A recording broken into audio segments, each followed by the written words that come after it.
Hello students, तो कैसे हैं आप लोग। और आज हम लोग आ गए हैं क्लास 10 का एक और नया वीडियो लेकर।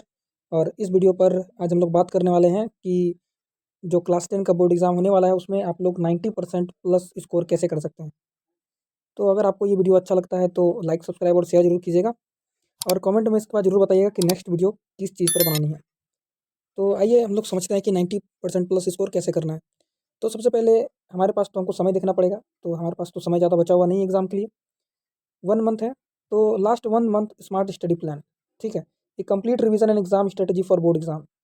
अब इसमें रिवीजन भी होगा, सब कुछ होगा, ठीक है।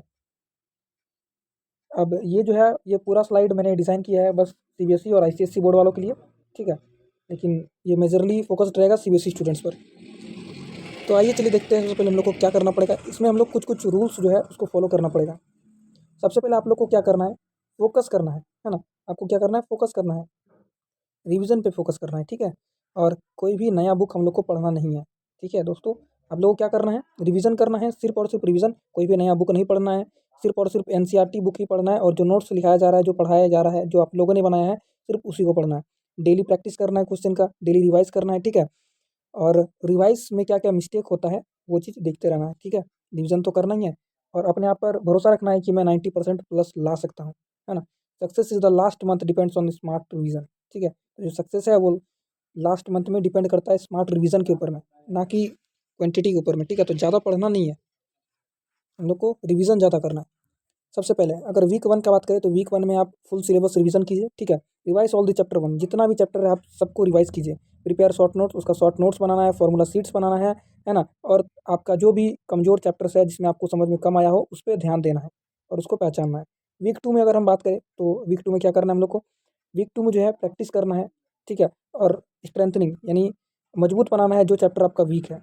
जो भी चैप्टर आपको वीक लगता हो, है ना, उसको आपको एकदम मजबूत बनाना पड़ेगा, ठीक है। न्यूमेरिकल्स पर भी फोकस करना है, ठीक है। और डायग्राम तो है ही है, डायग्राम हो गया, न्यूमेरिकल्स हो गया, मैप, ये सब पर भी ध्यान देना पड़ेगा, ठीक है। उसके बाद थर्ड वीक में हम लोग को क्या करना है, सैम्पल पेपर की अगर हम बात करें तो एक सैम्पल पेपर आपको डेली बनाना है, ठीक है।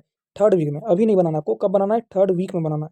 फॉलो एग्जाम टाइमिंग, एग्जाम का जो टाइमिंग है उसको आप देखते रहिए और उसी के हिसाब से आपको सैम्पल पेपर भी बनाना है। अगर आपका पहले मैथ का एग्जाम है तो मैथ का बनाएंगे पहले, अगर इंग्लिश का है तो इंग्लिश का बनाएंगे, ठीक है। Check answer with marking scheme. उसके बाद आपको क्या करना है, जो आपने सैम्पल पेपर को सॉल्व किया उसका आंसर को भी मैच करते रहना है, देखना है कि उसमें मेरा कितना नंबर कट रहा है, कहाँ कट रहा है और क्या गलती हो रहा है, ठीक है। वीक 4 में आपको क्या करना हो, फाइनल पॉलिशिंग यानी फाइनल पॉलिश करना है आपको अपने आप को।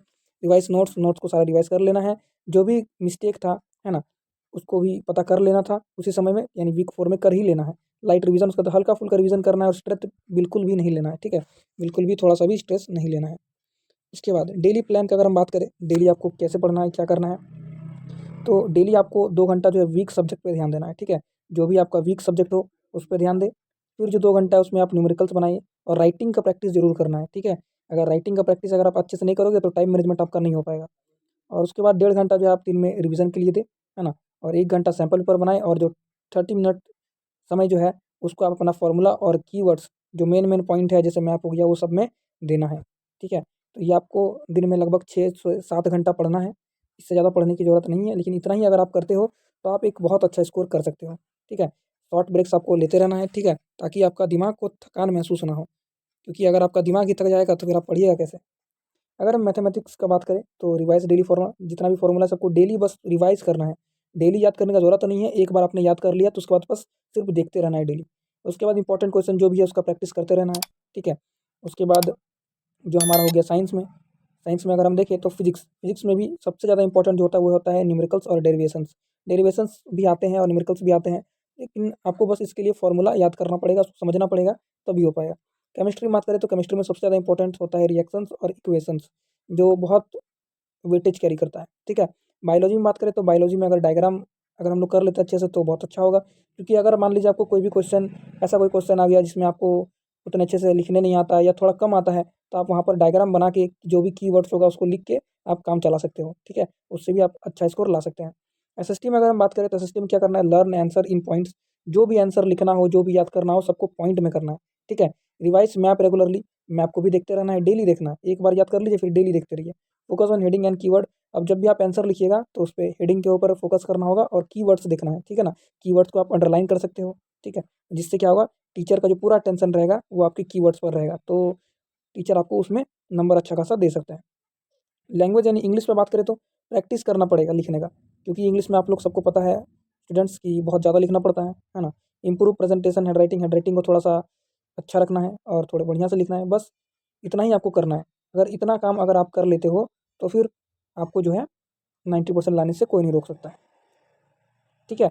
और कुछ कुछ इंपॉर्टेंट टिप्स है जो मेरी तरफ से है, अगर आप इसका फॉलो करते हैं तो बहुत अच्छा रहेगा, है ना। आपको पॉइंट वाइज आंसर लिखना है, अंडरलाइन करना है सारे कीवर्ड्स को, डायग्राम जो बनाना है वो एकदम नीट बनाना है, ठीक है। उसमें किसी तरह का भी खराबी या कुछ भी ऐसा कुछ नहीं करना है, एकदम नीट एंड क्लीन बनाना है, ठीक है। और एग्ज़ाम के समय में टाइम मैनेज अच्छे से होना चाहिए, ठीक है। अगर आप यही 30 दिन तक डिसिप्लिन को फॉलो करते हो तो आप 90% प्लस स्कोर ला सकते हैं, ठीक है। तो आपको बस इतना ही करना है, बस ध्यान रखना है। आपको बस एक चीज़ का ध्यान रखना है, आपको पढ़ना ज़्यादा नहीं है, लेकिन जिस चीज़ को पढ़ना है उसको अच्छे से पढ़ना है और उसका रिवीजन करते रहना है, ठीक है। क्योंकि रिवीजन ही जो है वही आपको नंबर दिला सकता है, और इसके बीच में आप नया टॉपिक कुछ भी नहीं पढ़ना है और कुछ भी एक्स्ट्रा चीज़ पे ध्यान नहीं देना है, ठीक है। क्योंकि समय कम बचा है, तो आप बस रिवाइज़ कीजिए, ठीक है। और ऐसे ही वीडियो के लिए लाइक, सब्सक्राइब और शेयर ज़रूर कीजिएगा, और कमेंट में ज़रूर बताइएगा इसके बाद हम लोग नेक्स्ट वीडियो किस चीज़ पर बनाएँ। मिलते हैं अपने नेक्स्ट वीडियो पर।